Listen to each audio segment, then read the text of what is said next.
Welcome back. You're still watching Finweek Money Matters. Remember, this is the show that helps you manage your finances. Why should you really hold on to your gym membership even though you haven't been to the gym in the past 6 months? Analyzing your expenses could turn up some nasty surprises, but you may also, or it also may help you identify and get rid of some of the unnecessary spending. Joining me right here in studio to discuss how to effectively clean up your budget and fix up your finances are Hayley, Parry, co-founder of the Money School, Morne Bezuidenhout, co-director at Netto, and Sonia du Plessis, certified financial planner at Brenthurst Wealth. Everyone, thanks so much for joining me. Morne, let me start with you back there in Cape Town. What is the first step? What do you do? How do you start putting a plan together in order to declutter your finances? Okay, good afternoon. I think it really all starts with just taking stock and knowing where you're at. Easiest way to do this is to probably look at downloading, 2 or 3 months worth of bank statements and just putting those onto a spreadsheet and just knowing what your incomes are, and then also just taking stock as to where you're spending your money on. I think a lot of people don't do that as a first step, and that leaves them in a bit of a mess going forward.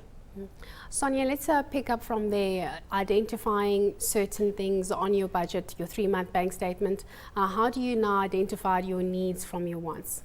What's the difference here? Well, we've got to, as you said, we've got to identify the needs and the wants. And there's very few needs in life and quite a lot of wants. And with the needs, we've got things like we need to eat, we need a roof over our head.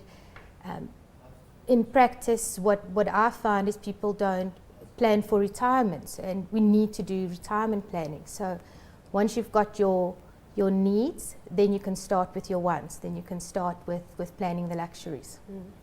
Hey, let me bring you into this discussion. So you've got a plan, your needs and your wants.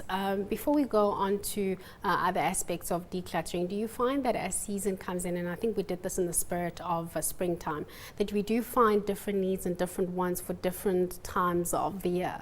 Absolutely. So something that I'm just going to throw out there is, did you know that we've only got 17 Fridays left until Christmas? So if you're looking at managing your finances in that context, what we need to do is make sure that you're anticipating what's coming. So for a lot of people, Christmas, in terms of how they're managing their finances, comes as an emergency. But if we're looking at things with a forward-thinking mindset, then we know, okay, look, if I've got 17 Fridays left till Christmas, it also means that I've only got probably 3 paydays, depending on when you're paid.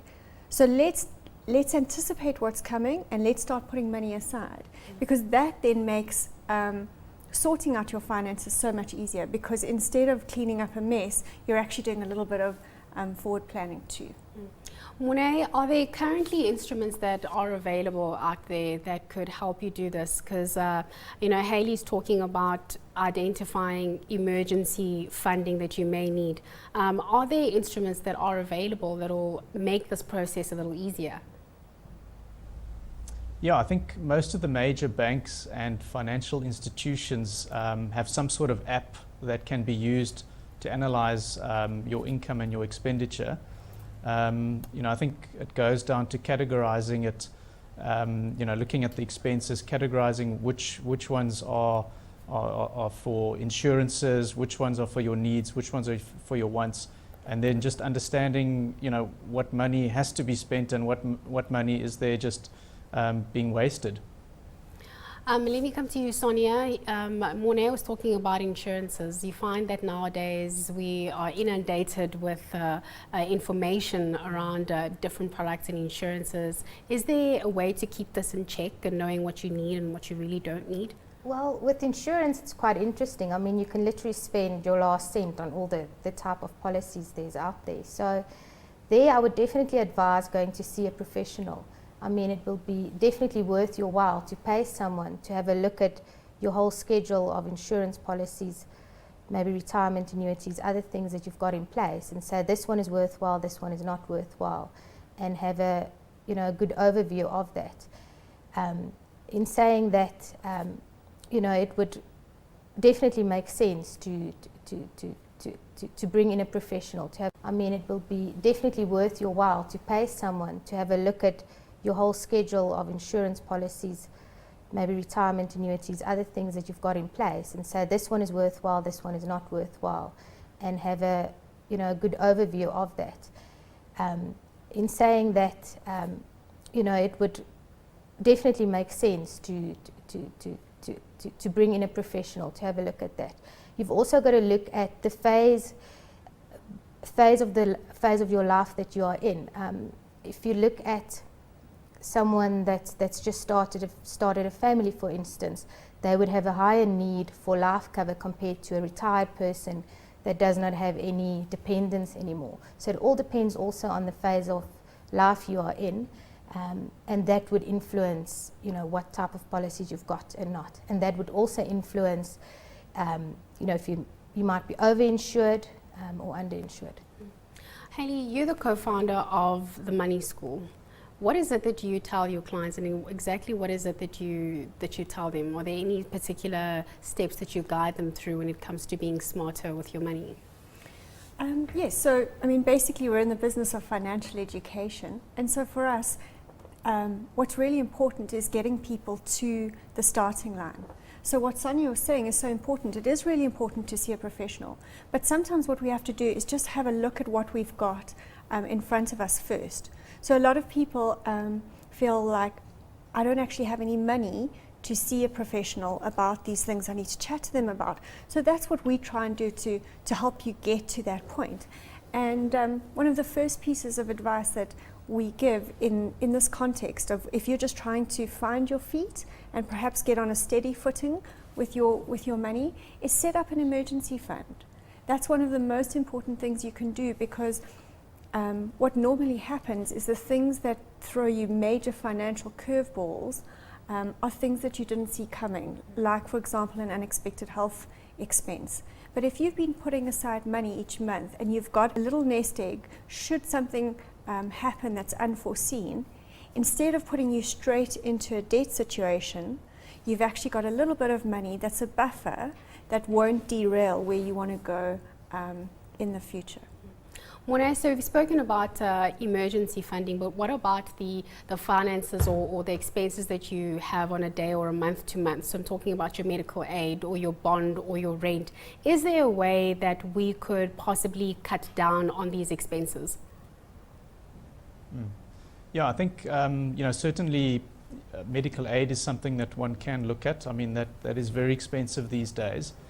So medical aids generally offer you the option once a year to do an upgrade, and it might make sense to look at the family as a whole, and if there's some member of the family that is particularly ill or going through a difficult time health-wise, to possibly look at bumping them up onto a more extreme medical scheme, and then having the remainder of the family on the cheaper option.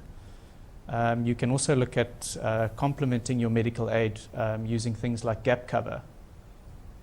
Sonia, so the medical aid is one thing I'd look at, and then other things we like to spend money on are cars.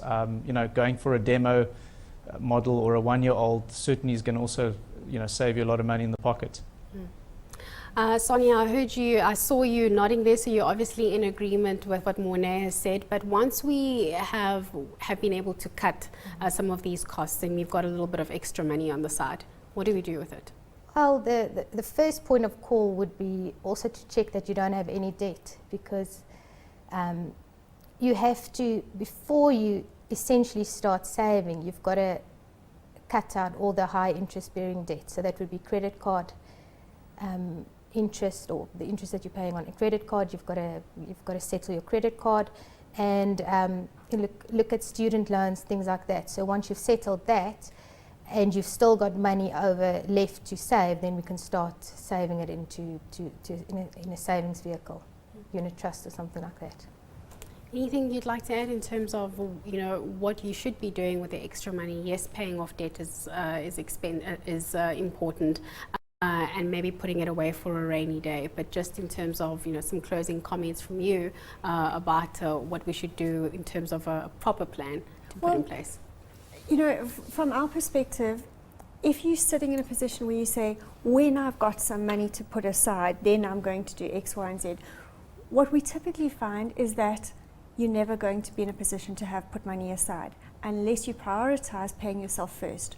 So if I could give you one piece of advice, is that when your money comes in, when you get your paycheck, put aside money for yourself first and then start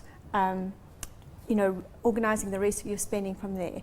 Because if you don't do that, then you're never going to actually have any money to save. So rather prioritize doing that first, and that will really put you on a good wicket going forward. Morne, just some closing comments from you on what I could do today to start putting more money aside and being in a better financial position. Yeah, I think it's as Sonia said. I think pay yourself first.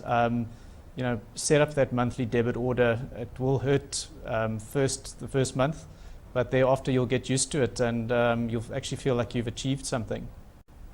I'll thank you so much to my guests for joining me today. That's it for this week's edition of Finweek Money Matters.